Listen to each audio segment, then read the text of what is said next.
I'm Clifford Ribner, and I'm going to talk to you today about a very important clause in the Constitution. It's the Guarantee Clause of Article 4, Section 4. And it's a really central clause in the Constitution, and that's exactly how the founders intended it. They discussed it in a number of the essays Hamilton and Madison and Jay wrote about the Constitution, called the Federalist. And Hamilton and Madison in particular wrote essays discussing the contents of that clause. The specific clause itself, we're going to read the language of it. It says, "The United States shall guarantee to each of the states a republican form of government." There's two major parts of that. First of all, it's not the federal government guaranteeing this. It's the United States. And the United States are the people who form the federal government. It's the citizens and the states. We know that because the Constitution begins, "We the people," in order to form a more perfect union. A more perfect union is a union more perfect than the one they had before the Constitution, which was under a treaty called the Articles of Confederation. It was a treaty between the 13, first the colonies, and then after the Republic was formed, after the Battle of Yorktown, and the British recognized us as a real country. We had the Articles of Confederation for several years, and the founders found that they couldn't function under that. It had too many problems, and that's one of the reasons that they had the Constitution. And central to what they were doing, they had a very specific government in mind, and both in terms of what the government could do, what it couldn't do, and how the government was how the people who populated the government in its various offices were to be picked by the citizenry. First of all, that's fundamental. It's the citizens who are supposed to pick the people who populate the government. Ultimately, the whole thing is supposed to be controlled by votes, one way or another, of the citizenry. There's never supposed to be a dictatorship. There's never supposed to be an oligarchy. It's supposed to be majority rule at every level. And it's supposed to have three branches. And this is what they established in the Constitution. It wasn't just a king. That's the way it was before, a king and a parliament. And even that was a divided government compared to what was true in most countries at that time, which was that there was an absolute monarchy. Like in France, the king was an absolute monarch. He had all powers, and even judges had to answer to the king directly, so that there was no division of the government. And an author named Montesquieu, who all of the founders read, he was the one who articulated the idea of having a divided government, where at no time would first of all, there were three parts of it: executive, legislative, and judicial. And they were never supposed to all be in the hands of one person. As Montesquieu wrote, and as Madison echoed in the Federalist 47, and I'll tell you a little bit about the Federalist in this video, but I'm going to have a whole video where I talk just about the Federalist and how it relates to all the various things I'm going to be talking about in this video, because they discussed all of these things in specific essays in the Federalist. What the Federalist were commentaries written contemporaneously with the Constitution before it was adopted, and they were written by three people: Madison, Hamilton, and Jay. Most of them were written by Hamilton and Madison. And Hamilton, and of course they were promoting the Constitution as something that was good.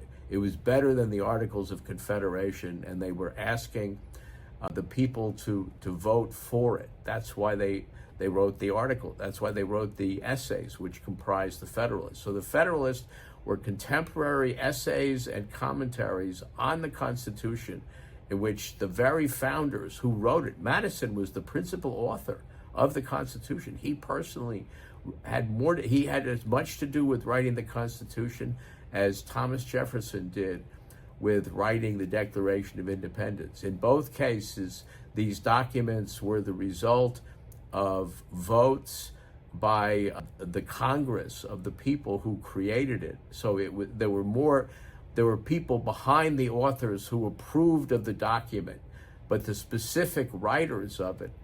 Jefferson was the principal author of the Declaration of Independence, and Madison was similarly the principal author of the Constitution. Although it was great portions of it were based on previously existing constitutions in some of the states, like in Massachusetts, where John Adams was the principal author. Anyway, these are truly authoritative essays. That's what the Federalist is. And by the way, in American law schools, American law students hardly read the Constitution in their constitutional law class. It's a sad commentary on what goes on in American law schools. But not only do they not read the Constitution, they don't read the Federalist. What they mostly read are Supreme Court opinions, which are themselves commentaries effectively on the Constitution.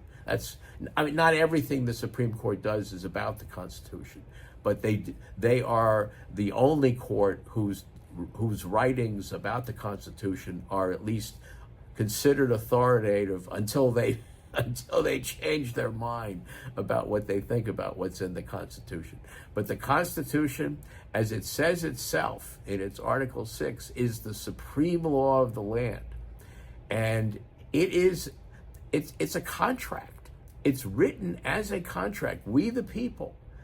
And when it was written, there was a pre-existing law of contract which existed under the common law which had been created by the English. The English were the freest people in the world, and what the founders were doing in both the Declaration of Independence and the Constitution they were not opposing everything that was in Britain. They were choosing to enact all the best parts of British law and improve on it. British law, over the centuries, beginning with Magna Carta, had been a process of taking power away from the king, who originally had all the power. When William the Conqueror conquered England in 1066, he imposed an absolute monarchy on it, so that nobody owned property except for the king. He could just take it away. And in Magna Carta, which preceded the Constitution, and which the founders very self-consciously viewed as the beginning of the historical origin of the Constitution. In Magna Carta, they created the idea that the king couldn't take property away from the people who owned it without due process. And that's in our Constitution. And also that taxes could not be imposed on the people without Parliament. That was the legislature at the time, without Parliament approving it. Parliament was originally a court, and that's in France. That's all they ever had. The parliaments were the courts. They had no legislature in France. And that was the English had a completely different legal system from the French, even though the substantive laws in many ways were similar. But the English developed the common law, and the common law of contracts, was the law under which the Constitution is supposed to be interpreted. And the whole idea was to have a written document that spelled out in actual words what the nature of the government was to be, and what its what its powers were to be, specifying those powers, and specifically denying it any powers that are not in there. So this whole process, which began with Magna Carta, of reducing the powers of the king and giving them to greater and greater groups of people, is what our revolution was the culmination of. And the founders had a very self-conscious awareness of this. It's in the Declaration of Independence, which of course preceded the Constitution and preceded the Revolution. What they spell out is the whole second part of it is what's called a Bill of Particulars, where they recite all the things that the king and the parliament are doing to violate the rights of the citizens, because that's what they were. They were citizens of England living in America. So they were supposed to have all the rights of free Englishmen that had been developed over the years in the various revolutions. There was one, the beginning of the revolution was the Magna Carta, and then the 17th century was a century of revolution, the whole century. There was a revolution that lasted 20 years when they cut off the king's head, called the English Civil War. There was no king in England for 20 years. And they wouldn't let Charles II, the son of Charles I, whose head was cut off, they wouldn't let him back on the throne until he agreed to all sorts of things. And when his successor, James the First or James II, started violating some of those things, they kicked him off the throne for that also. And his successor, William and Mary, William was the Prince of Orange in the Netherlands. He only was allowed to become king when he agreed to what's called the Bill of Rights. They had that in England, the Bill of Rights, and it spells out in writing all the things the king is not allowed to do. And in our Declaration of Independence, it spells out all the violations of the Bill of Rights that the King of England was doing. Anyway, in the Constitution, they wanted a Republican form of government. So when they have this clause guaranteeing the Republican form of government, that summarizes everything they were doing with creating the three branches of government. They wanted a strong executive, but they didn't want the executive to be so strong that his powers infringed on the legislature. Same thing with the judges. They wanted judges to be able to truly enter justice fairly without considerations of political matters. That was the whole idea of an independent judiciary. And they tried to come up with procedures for doing that, of having the president appoint the federal judges subject to advice and consent of the Senate, only the Senate.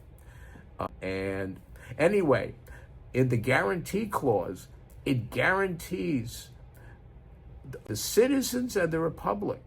See, look at the language. The United States guarantees to each of the states, because it's the states that are signing the Constitution and giving up some of their powers to the central government. But what they're guaranteeing there is a Republican form of government for both the states and for the central federal government. And the Republican form of government, there's several aspects of it. First of all, there's an independent judiciary, there's an executive, and but all of them ultimately are answerable to the people, because judges who violate their oath of office can be impeached by the Senate. And of course, judges like the president can be impeached first by the Congress voting to impeach them, and then the Senate. The Senate can only convict them with a 2/3 vote. And that's one of the unique instances in the Constitution where there's what's a deviation from what they considered to be the Republican principle.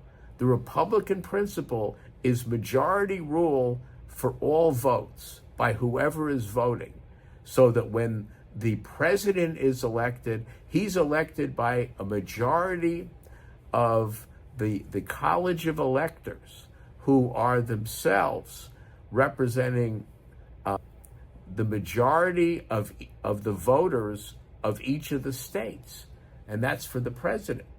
And then for the legislature, of course, the way it was originally set up is that the Congress was elected exclusively by a majority of the people, and the Senate, which is the second branch, was elected by a majority of the votes of the legislators, with each, and that was very important that it was set up that way. It was not so that in each state, it wasn't the citizens voting for the Senate, it was their legislature, which the citizens voted for. It was viewed that would come up with a better first of all, the idea was that it was the citizens and the states which were forming the central government. That's who we the people is in the Constitution. So that the states were the ones voting through their legislatures, which were elected by the people, of course, were the ones voting for the senators, and the legislature was voted directly by the people, or rather the Congress, the House of Representatives, were voted directly by the people. But there's another aspect to the Republican form of government, which was how do the people who themselves comprise the two houses, how are they supposed to vote? And the founders were very definite about that, and this is in the Federalist. I'll show you this in a second video. That they, first of all, the senators and the representatives were supposed to be elected by the majorities of those who were voting for each of them, and then the members of the Senate and the members of the House, when they vote for things, the Republican principle was they were supposed to vote by majority rule. And it's very important to differentiate between majority rule, minority rule, and supermajority rule. Minority rule would be a minority dictating to the majority. That's the last thing they wanted. They never wanted that. So that was never supposed to happen at any level. And also, among those who comprised the legislature, majority rule was supposed to be the general rule. I mentioned before about what the ultimate control the people were supposed to have over both the president and the judges, which was they were supposed to be subject to impeachment. But the vote to convict in both those cases, because it was going to be overruling decisions which were made ultimately by the people, was supposed to be by a supermajority. So that was one of the exceptions to the rule. Now, what's happened is the guarantee clause has been violated, and there's been no way to do anything about it, because the Supreme Court in 1849 wrote an opinion basically saying that disputes about whether the guarantee clause is being violated can't be considered in the courts. Well, where else could they be considered? And of course, that's a violation, that opinion. It was a unique situation. It had to do with a situation where Rhode Island came up with there was a debate, there was a question about what the government was in Rhode Island. But the guarantee clause guarantees a Republican form of government both at the federal level and to each of the states. And it's the citizens, the United States is guaranteeing that in that clause. So it's a central feature of the Constitution that the Supreme Court has been ruling since 1849 is unenforceable. And, now they have more recently written an opinion where there's what's called dictum, which is they suggest that it may be that that's not the case. And in fact, that's not the case. If the Constitution is followed, nothing is more essential than that the courts be one of the vehicles for enforcing the guarantee clause. And we are living with two massive violations of it today at both the federal and the state level. At the federal level, the guarantee clause is violated every time the Senate votes for anything, because they have turned the Constitution on its head, as I've done videos about, with the filibuster rule, which requires a supermajority as the general rule for voting in the Senate. This is why they've come up with this procedure it's called reconciliation. The whole reconciliation procedure that President Trump is trying to, and the Congress are trying to deal with now, is an exception to the filibuster. They wouldn't have to bother with all these rules involved with reconciliation, where it's the only way the president can actually get his policies enacted, by majority rule. Otherwise, they have to have a supermajority, which permits the minority to have a veto over the majority. And the founders were well aware of that aspect of supermajorities, and they didn't want that to be the case except in very limited circumstances. The other major violation which exists today is at the state level, where, well, it's at both the state and the federal level, the existence of public employee unions. Because public employee unions directly interfere with the processes of both the legislature and the executive.